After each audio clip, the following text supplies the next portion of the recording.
ഹരി ഓം. ശ്രീമദ് ഭഗവത്ഗീത ദശകം 3 ശ്ലോകം 5. ഭവൻ ഭക്തി സ്പീദ ഭവതു മമ സൈവ പ്രശമയേ അശേഷക്ലേശൗഖം ന ഖലു ഹൃദി സന്ദേഹ കണിക ന ചേന്യാസസ്യോക്തി സ്തവ ച വചനം നൈകമവചോ ഭവേന്മിഥ്യാരദ്യ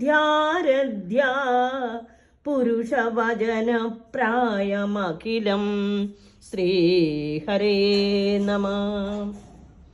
മമ ഭവത് ഭക്തി സ്ഫീതാ ഭവതു. എനിക്ക് നിന്തിരുവടിയിലുള്ള ഭക്തി വർദ്ധിച്ചു വരയണമേ. സാ ഏവ അശേഷ ക്ലേശൗഖം പ്രശമയേത്. അതുതന്നെ എല്ലാ സങ്കടങ്ങളെയും തീർത്തു തന്നുകൊള്ളും എന്ന വിഷയത്തിൽ ഹൃദി സന്ദേഹ കണിക നഖലു. മനസ്സിൽ തെല്ലുപോലും സംശയം ഇല്ല തന്നെ. നചേത് വ്യാസസ്യ ഉക്തി. ഇല്ലെങ്കിൽ വ്യാസന്റെ വാക്കും അവിടുത്തെ വാക്കും അഖിലം വേദങ്ങളിലെ വാക്കുമെല്ലാം രഥ്യാ പുരുഷവചന പ്രായം മിഥ്യാ ഭവേത്. തെണ്ടി നടക്കുന്നവരുടെ വാക്കുപോലെ അസത്യമാണെന്ന് വന്നുപോകും. അല്ലയോ ഭഗവാനെ, അവിടുത്തെ ഈ ഭക്തി എന്നൊരു കാര്യം നമുക്ക് സിദ്ധിക്കുവാൻ വേണ്ടി എന്താണ് നമ്മൾ ചെയ്യേണ്ടത്? അവിടുത്തെ ഗുണകഥ കീർത്തനവും നാമസങ്കീർത്തനവും തത്വജ്ഞാനത്തിനും തദ്വാര ആനന്ദത്തിന് കാരണമാണെന്ന് കാണിച്ചിട്ടുണ്ടല്ലോ.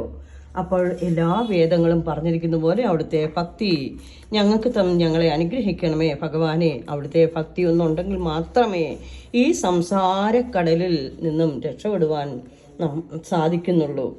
അവിടുത്തെ ആ മഹിമാവിശേഷം അത് മനസ്സിലാക്കി മനനം ചെയ്യുന്നത് മനുഷ്യ നിന്റെ ജീവിതം ധന്യമാക്കണമേ. അങ്ങയുടെ നേരെ എനിക്ക് വർദ്ധിച്ചു ഭക്തി ഉണ്ടാകട്ടെ. അതെൻ്റെ എല്ലാ ക്ലേശങ്ങളെയും ശമിപ്പിക്കും. അതിനെപ്പറ്റി ഹൃദയത്തിൽ ഒട്ടും തന്നെ സംശയമില്ല.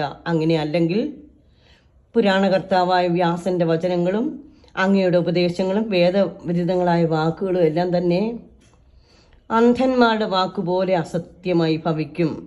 ഭഗവാന് അങ്ങനെ ഒരിക്കലും വരാൻ പാടില്ല. കാരണം അവിടത്തേക്ക് ഒരു പഴിദോഷം ഒരിക്കലും ഉണ്ടാവാൻ പാടില്ല. ഭക്തിയോടുകൂടി അവിടുത്തെ ഭജിക്കുന്നവർക്ക് എല്ലാം കരഗതമാണെന്നാണ് വന്നിരിക്കുന്നത്. അങ്ങനെ ഭക്തിയൊന്നുണ്ടാകാൻ വേണ്ടി അവിടുത്തെ നാമസങ്കീർത്തനം ചെയ്യുക. മനസ്സിൽ സദാ ഭഗവാനെ നിരന്തരം ധ്യാനിക്കുക. ഭഗവാന്റെ ആ തിരുരൂപത്തെ ഉപാസിക്കുക.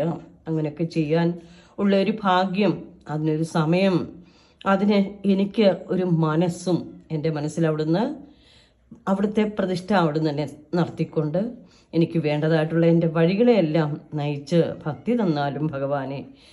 സർവം ശ്രീകൃഷ്ണ അർപ്പണമസ്തു. ഹരി ഓം.